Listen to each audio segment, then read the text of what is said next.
ಎಲ್ರಿಗೂ ನಮಸ್ಕಾರ. ಎಲ್ಲರೂ ಹೇಗಿದ್ದೀರಾ? ಎಲ್ಲರೂ ಚೆನ್ನಾಗಿದ್ದೀರಾ ಅಂತ ಅನ್ಕೋತೀನಿ. ತುಂಬ ಲಾಂಗ್ ಗ್ಯಾಪ್ ಆದಮೇಲೆ ಮತ್ತೆ ವಿಡಿಯೋನ ಅಪ್ಲೋಡ್ ಮಾಡ್ತಿದ್ದೀನಿ. ಸ್ವಲ್ಪ ಬ್ಯುಸಿ ಇರೋ ಕಾರಣ ವಿಡಿಯೋಸ್ ಎಲ್ಲ ಮಾಡೋಕ್ಕಾಗಿರಲಿಲ್ಲ. ಹೀಗಾಗಿ ಯಾವುದೇ ರೀತಿ ವಿಡಿಯೋನ ಅಪ್ಲೋಡ್ ಮಾಡಿರಲಿಲ್ಲ. ಸುಮಾರು ಅಂದರೆ 1 ಮಂತ್ ನಿಯರೇ ಆಯಿತು ನಾ ಯಾವುದೇ ರೀತಿ ಪೋಸ್ಟ್ನ ಅಪ್ಲೋಡ್ ಮಾಡಲಾರ್ದೆ. ಇನ್ಮೇಲಿಂದ ಆದಷ್ಟು ಡೈಲಿ ಲಾಗ್ಸ್ಗಳನ್ನು ನಿಮ್ಮ ಜೊತೆ ಶೇರ್ ಮಾಡ್ಕೋಬೇಕಂತ ಅಂದ್ಕೊಂಡಿದ್ದೀನಿ. ನಾನಿಲ್ಲಿ ನಾಳೆ ದೋಸೆ ಮಾಡೋಕ್ಕೋಸ್ಕರ ಅಕ್ಕಿ ನೆನೆ ಇಡ್ತಿದ್ದೀನಿ. ನಾನಿಲ್ಲಿ ರೇಷನ್ ಅಕ್ಕಿ ಯೂಸ್ ಮಾಡ್ತಿದ್ದೀನಿ. 4 ಗ್ಲಾಸ್ ಅಕ್ಕಿಗೆ 1 ಗ್ಲಾಸ್ ಉದ್ದಿನಬೇಳೆ ತೊಗೊಂಡಿದ್ದೀನಿ. ಮೆಜರ್ಮೆಂಟ್ನಲ್ಲಿ ತೊಗೊಳೋದ್ರಿಂದ ದೋಸೆ ಚೆನ್ನಾಗಿ ಬರುತ್ತೆ.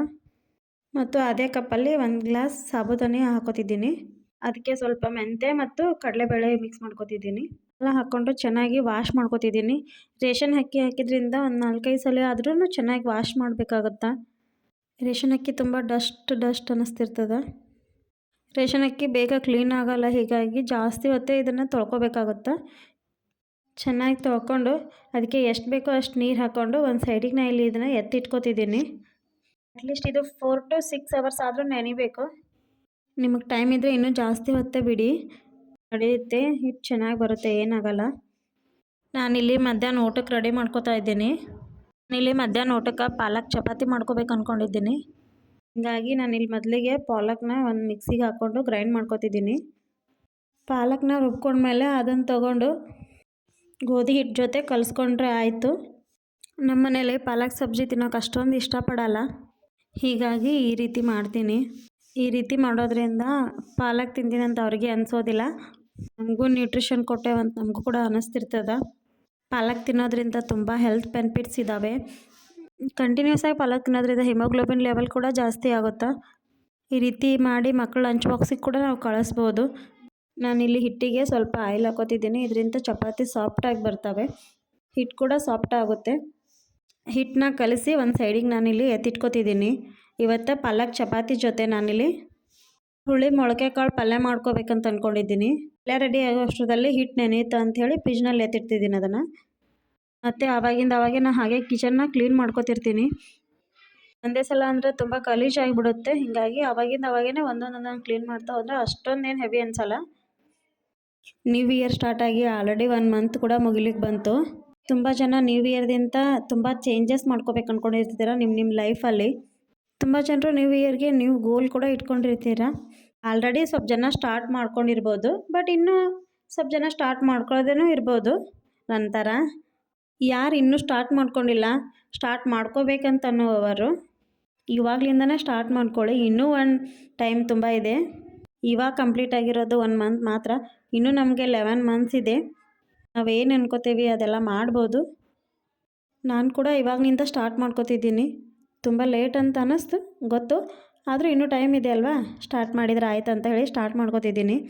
ಈ ನ್ಯೂ ಇಯರ್ಗೆ ನಾನು 2 ಚೇಂಜಸ್ ಮಾಡ್ಕೋಬೇಕು ಅಂದ್ಕೊಂಡಿದ್ದೀನಿ ನನ್ನ ಲೈಫ್ನಾಗ. ಫಸ್ಟ್ ಒನ್ ಬಂದು ಡೈರಿ ಬರೆಯೋದು. ನ್ಯೂ ಇಯರ್ದಿಂದ ನನ್ನ ಲೈಫಲ್ಲಿ ಏನೇನಾಗುತ್ತೋ ಅದನ್ನು ನಾನು ಡೈರಿಲಿ ಬರೆದು ಇಟ್ಕೋಬೇಕಂತ ಅಂದ್ಕೊಂಡಿದ್ದೀನಿ. ಇದು ಒಂಥರ ಒಳ್ಳೆ ಹವ್ಯಾಸ ಅನಿಸುತ್ತೆ ನನಗೆ. ನಾನು ಕೂಡ ಈ ಹ್ಯಾಬಿಟ್ನ ಕಂಟಿನ್ಯೂ ಮಾಡ್ಬೇಕು ಅಂದ್ಕೊಂಡಿದ್ದೀನಿ. ಮುಂಚೆ ಕೂಡ ನಾನು ಡೈರಿ ಬರೀತಿದ್ದೆ, ಬಟ್ ನಂಗೆ ಏನು ಬೇಕು ಏನು ಮಾಡಬೇಕು ಅನ್ನೋದು ಮಾತ್ರ ಬರೀತಿದ್ದೆ. ಬಟ್ ಅದನ್ನ ಯಾವುದೂ ಕನ್ಸಿಸ್ಟೆನ್ಸಿಯಾಗಿ ನಾನು ಮೇಂಟೈನ್ ಮಾಡಿರಲಿಲ್ಲ. ಈ ಇಯರ್ ಎಲ್ಲೂ ಮಿಸ್ ಆಗದೆ ಕನ್ಸಿಸ್ಟೆನ್ಸಿಯಾಗಿ ನಾನು ಇಲ್ಲಿ ಮೇಂಟೈನ್ ಮಾಡ್ಬೇಕು ಅಂದ್ಕೊಂಡಿದ್ದೀನಿ. ಸೆಕೆಂಡ್ ಒನ್ ಬಂದು ಹೆಲ್ದಿ ಈಟಿಂಗ್. ಎಸ್ಪೆಷಲಿ ಇದು ಹುಡುಗಿರಿಗೆ ತುಂಬ ಒಳ್ಳೆಯದು. ಯಾಕಂದರೆ ಈ ಒಂದು ಹೆಲ್ದಿ ಈಟಿಂಗ್ದಿಂದ ನಾವು ತುಂಬ ರೋಗಗಳನ್ನು ರಿಕವರಿ ಮಾಡ್ಕೋಬೋದು. PCOS, PCOD, ಥೈರಾಯ್ಡ್ ಇವೆಲ್ಲ ರೋಗಗಳು ನಮ್ಗೆ ಅನ್ಹೆಲ್ದಿ ಫುಡ್ಸ್, ಅನ್ಹೆಲ್ದಿ ಲೈಫ್ ಸ್ಟೈಲ್ದಿಂದ ಬರುತ್ತೆ. ಹೀಗಾಗಿ ಆದಷ್ಟು ಈ ಇಯರ್ ಹೆಲ್ದಿ ತಿನ್ನಬೇಕಂತ ಅಂದ್ಕೊಂಡಿದ್ದೀನಿ. ಯಾಕಂದರೆ ಇವಾಗ ಸದ್ಯಕ್ಕಿರೋ ನನ್ನ ರೂಟೀನಲ್ಲಿ ತುಂಬ ಆಯಿಲಿ ಐಟಮ್ಸ್ ತಿಂತೀನಿ ನಾನು. ಅದರಲ್ಲೂ ನಂಗೆ ಡೀಪ್ ಫ್ರೈ ಫುಡ್ಸ್ ತುಂಬ ಇಷ್ಟ ಆಗ್ತಾವೆ. ಚಕ್ಲಿ, ನಿಪ್ಪಟ್ಟು, ಕೋಡ್ಬಳೆ ಇಂಥವೆಲ್ಲ. ಈ ಇಯರಿಂದ ಅದನ್ನು ಅವಾಯ್ಡ್ ಮಾಡಬೇಕು. ಕಂಪ್ಲೀಟ್ ಬಿಡೋಕ್ಕಾಗಲ್ಲ, ಬಟ್ ವೆಕೇಷ್ನಲ್ಲಿ ಮಾತ್ರ ತೊಗೋಬೋದಲ್ಲ ಅಂತ ಅಂದ್ಕೊಂಡು ಹೆಲ್ದಿ ಈಟಿಂಗ್ನ ಸ್ಟಾರ್ಟ್ ಮಾಡ್ಕೊತಿದ್ದೀನಿ. ಅದಕ್ಕೋಸ್ಕರ ನಾನಿಲ್ಲಿ 1 ವೀಕಿಗೆ ಆಗುವಷ್ಟು ಒಂದು ಮೀಲ್ ಪ್ಲ್ಯಾನ್ನ ಫಸ್ಟ್ ರೆಡಿ ಮಾಡ್ಕೊತಿದ್ದೀನಿ. ನಾನಿಲ್ಲಿ ಪ್ರತಿ ಮೀಲ್ನೂ ಬ್ಯಾಲೆನ್ಸ್ ಆಗಿ ನಾನಿಲ್ಲಿ ಪ್ರಿಪೇರ್ ಮಾಡ್ಕೊತಿದ್ದೀನಿ ಮತ್ತು ಹೈ ಪ್ರೋಟೀನ್ ಲೋ ಕಾರ್ಬ್ ರೀತಿಯಾಗಿ ಪ್ರಿಪೇರ್ ಮಾಡ್ಕೊತಿದ್ದೀನಿ. ಹಾಗೆ ಕ್ಯಾಲರಿ ಕೂಡ ನಾನಿಲ್ಲಿ ಕೌಂಟ್ ಮಾಡ್ತಾ ಇರೋದ್ರಿಂದ ನಾನಿಲ್ಲಿ ChatGPT ಹೆಲ್ಪ್ ತೊಗೋತಿದ್ದೀನಿ. ಇದರಿಂದ 1 ವೀಕಿಗೆ ಆಗುವಷ್ಟು ಮೀಲ್ ಪ್ಲ್ಯಾನ್ನ ನಾನಿಲ್ಲಿ ರೆಡಿ ಮಾಡಿ ಇಟ್ಕೊತಿದ್ದೀನಿ. ಈ ರೀತಿ ಒಂದೇ ಸಲ ಮೀಲ್ ಪ್ಲ್ಯಾನ್ನ ರೆಡಿ ಮಾಡಿ ಇಟ್ಕೊಳ್ಳೋದ್ರಿಂದ ನಮಗೆ ತುಂಬ ಟೈಮ್ ಸೇವಿಂಗ್ ಆಗುತ್ತೆ. ಮತ್ತು ಮಾರ್ನಿಂಗ್ ತುಂಬ ಗಡಿಬಿಡಿ ಆಗಿರೋದಿಲ್ಲ. ನಾವು ಎಷ್ಟೇ ಲೇಟಾಗಿ ಆದರೂ ನಮ್ಮ ಮೈಂಡಲ್ಲಿ ಆಲ್ರೆಡಿ ಫಿಕ್ಸ್ ಇರುತ್ತೆ ಇವತ್ತು ಇದನ್ನೇ ಮಾಡ್ಬೇಕಂತೇಳಿ. ಹೀಗಾಗಿ ಲಂಚ್ ಬಾಕ್ಸ್ ಕೂಡ ಬೇಗನೆ ಪ್ರಿಪೇರ್ ಮಾಡ್ಕೊಂಡು ಹೋಗ್ಬೋದು. ನಾನಿಲ್ಲಿ ಸೆಲ್ಫ್ ಚಾಲೆಂಜ್ ತೊಗೋತಿದ್ದೀನಿ. ಅದು ಏನಂದರೆ 90 ಡೇಸ್ ಹೆಲ್ದಿ ಫುಡ್ನ ಮಾತ್ರ ಇಂಟೇಕ್ ಮಾಡಬೇಕು. No deep fry, no sugar, junk food ಅಂತೇಳಿ ಅಂದ್ಕೊಂಡಿದ್ದೀನಿ.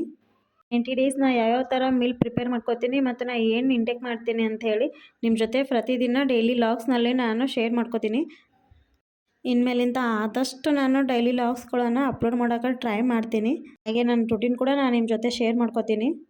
ನಾನು ಇಲ್ಲಿ ಆನ್ಲೈನಿಂದ ಒಂದು ಪಾರ್ಸಲ್ ತರಿಸ್ಕೊಂಡಿದ್ದೆ, ಸಾರಿ ಆರ್ಡ್ರ್ ಮಾಡಿದ್ದೆ. ಹೀಗಾಗಿ ಅದು ಸಾರಿ ಬಂದಿತ್ತು, ಅದನ್ನು ಕೂಡ ನಿಮ್ಮ ಜೊತೆ ಶೇರ್ ಮಾಡ್ಕೋತಿದ್ದೀನಿ ಇಲ್ಲಿ.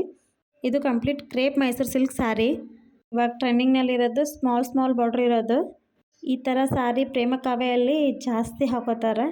ಅದನ್ನು ನೋಡಿ ನನಗೂ ತರಿಸ್ಕೋಬೇಕಂತ ಅನಿಸಿತ್ತು. ಹೀಗಾಗಿ ಇದನ್ನು ನಾನು ಕೂಡ ಇಲ್ಲಿ ತರಿಸ್ಕೊಂಡಿದ್ದೆ. ನೀವು ಇಲ್ಲಿ ನೋಡ್ತಿರೋದು ಇದು ಸೆರಗು ಸಿಂಪಲ್ ಆಗಿತ್ತು. ಸಾರಿ ಮಾತ್ರ ತುಂಬ ಚೆನ್ನಾಗಿತ್ತು. ನಾ ಆರ್ಡ್ರ್ ಮಾಡಿದ ಕಲರ್ ಬೇರೆ, ಬಟ್ ಬಂದಿರೋದು ಈ ಕಲರ. ಇದು ಕೂಡ ಒಂಥರ ಚೆನ್ನಾಗಿ ಅನ್ನಿಸ್ತಿತ್ತು. ಹೀಗಾಗಿ ಸಾರಿ ಏನು ರಿಟರ್ನ್ ಮಾಡಲಿಲ್ಲ, ನಾನೇ ಇಟ್ಕೊಂಡಿದ್ದೆ. ಕ್ವಾಲಿಟಿ ವೈಸ್ ಹೇಳಬೇಕಂದ್ರೆ ಕ್ವಾಲಿಟಿ ಕೂಡ ತುಂಬ ಚೆನ್ನಾಗಿತ್ತು. ಈ ಸಾರಿಗೆ ನಾನು 1300 ರೂಪಾಯಿ ಪೇ ಮಾಡಿದ್ದು. ಲಿಂಕ್ ಬೇಕಾದರೆ ಲಿಂಕ್ ಅಂತ ಹೇಳಿ ಕಮೆಂಟ್ಸ್ ಹಾಕಿ. ಆಮೇಲೆ ಸಾಯಂಕಾಲ ನಾವಿಲ್ಲಿ ಆಂಜನೇಯನ ಟೆಂಪಲ್ಗೆ ಬಂದಿದ್ದೇವೆ. ಪ್ರತಿ ಸ್ಯಾಟರ್ಡೆ ಆಂಜನೇಯನ ಟೆಂಪಲ್ ಬರ್ಕೋಬೇಕಂತ ಹೇಳಿ ಅಂದ್ಕೊಂಡಿರ್ತೀವಿ. ಬಟ್ ಏನಾದರೂ ಒಂದು ಕೆಲಸ ಏನಾದರೂ ಬಂದು ಮಿಸ್ ಆಗ್ತಿರ್ತದೆ.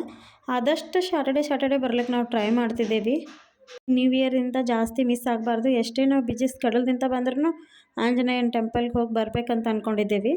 ಇದರಿಂದ ನಮಗೇನೋ ಒಂಥರ ನೆಮ್ಮದಿ ಅನಿಸುತ್ತೆ. ಅದರಲ್ಲೂ ಈ ಟೆಂಪಲ್ ನಾವಿರೋ ಊರಲ್ಲಿಲ್ಲ, ನಾವಿರೋ ಊರಿಂದ ಸ್ವಲ್ಪ ದೂರ ಆಗುತ್ತಾ. ಇವಾಗೆಲ್ಲ ಪ್ರತಿಯೊಂದು ಊರಿಗೂ 2 3 ಆಂಜನೇಯನ ದೇವಸ್ಥಾನ ಸಿಗುತ್ತೆ. ಬಟ್ ಇಲ್ಲಿ ಇರೋ 7 ಊರಿಗೂ ಇದು ಒಂದೇ ಆಂಜನೇಯನ ಟೆಂಪಲ್. ದರ್ಶನ ಮುಗಿಸ್ಕೊಂಡು ನಾವು ಕೂಡ ಮನೆಗೆ ಹೋದೆವು. ಮತ್ತೆ ಸಿಗ್ತೀನಿ ನೆಕ್ಸ್ಟ್ ವ್ಲಾಗಲ್ಲಿ.